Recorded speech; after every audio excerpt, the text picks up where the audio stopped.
C'est en fait une semaine décrétée dans le monde pour que dans chaque pays, on prenne cette semaine et expliquer aux apprenants, aux élèves, à la population, à quoi servent les mathématiques. Mais il faut dire que nous, au Togo, nous n'arrivons pas à fêter cette semaine. Nous n'arrivons pas à organiser cette semaine. Parce que pour l'organiser, ça demande beaucoup de moyens financiers. La première des choses, il faut former des équipes qui doivent passer dans les établissements scolaires, dans tous les établissements scolaires du Togo, rencontrer les élèves, rencontrer les professeurs de mathématiques, pour leur expliquer à quoi servent les mathématiques, pourquoi il est nécessaire de maîtriser cette matière.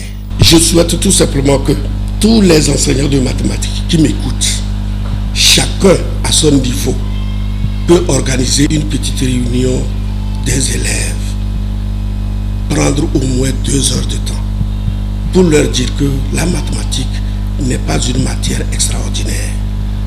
La mathématique, il suffit seulement de s'appliquer, connaître la définition, connaître la propriété, faire les exercices qu'on vous demande et vous verrez qu'à un moment donné, vous allez croire que la mathématique est plus facile que toutes les autres matières. C'est le seul appel que je peux faire à tous mes collègues, qu'on n'a pas besoin d'attendre de l'argent pour le faire. Chacun n'a qu'à faire ce qu'il peut à son niveau. Au moins au cours de cette semaine, demander la permission au proviseur, au censeur, au directeur d'organiser un après-midi ou une demi-matinée pour parler aux élèves, en attendant qu'on trouve les moyens de le faire d'une manière globale.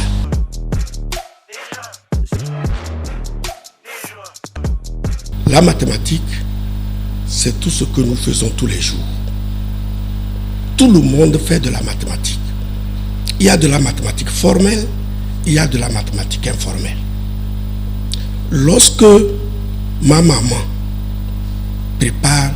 veut préparer la pâte, elle a la farine, elle a l'eau, elle fait le feu. À une certaine température, elle sait quelle quantité de farine elle doit mettre pour former une pâte. Lorsqu'elle veut préparer la sauce, elle cherche les ingrédients. Elle sait quelles sont les quantités à mettre pour pouvoir avoir une sauce avec une saveur acceptable à tout le monde. Cette maman, qu'elle soit allée à l'école ou pas, elle est en train de faire de la mathématique informelle. Lorsque vous sortez de votre maison, vous cherchez le chemin le plus court pour arriver vite à votre destination. Non seulement vous économisez le temps, vous économisez aussi l'argent ou le carburant. Vous êtes en train de faire de la mathématique que nous appelons recherche opérationnelle. Le matin, l'enfant a une somme dans sa poche et il ne sait pas quelle somme. Vous lui donnez 100 francs. Il arrive à l'école, il sort de la poche et il constate qu'il a 150.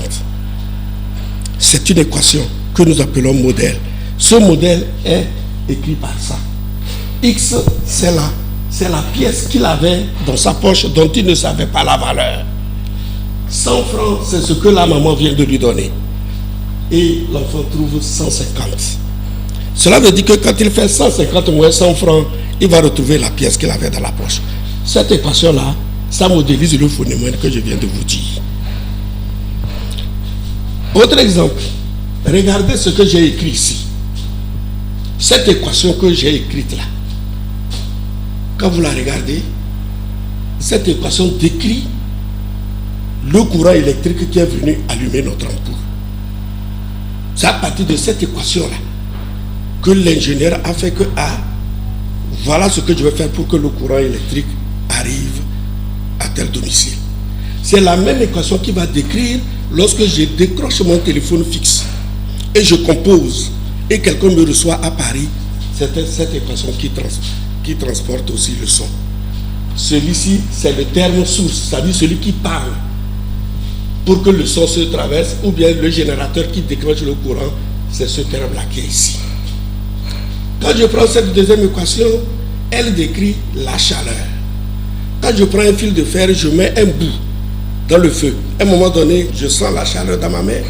C'est ça là qui a transporté cette chaleur-là. Si je veux connaître maintenant la chaleur, comment elle se propage dans ma chambre ici, dans notre chambre ici, il suffit de faire varier ce terme-là. Quand je prends cette équation L autre décrit le téléphone portable. Lorsque je parle, vous m'écoutez. Il n'y a aucun fil pour venir. Donc c'est cette équation qui se propage pour sortir de ma bouche le son et que cette son-là, tu puisses la capter à ton niveau. Juste pour vous donner quelques exemples pour savoir que la mathématique, tout le monde la pratique, quel que soit ce qu'il fait.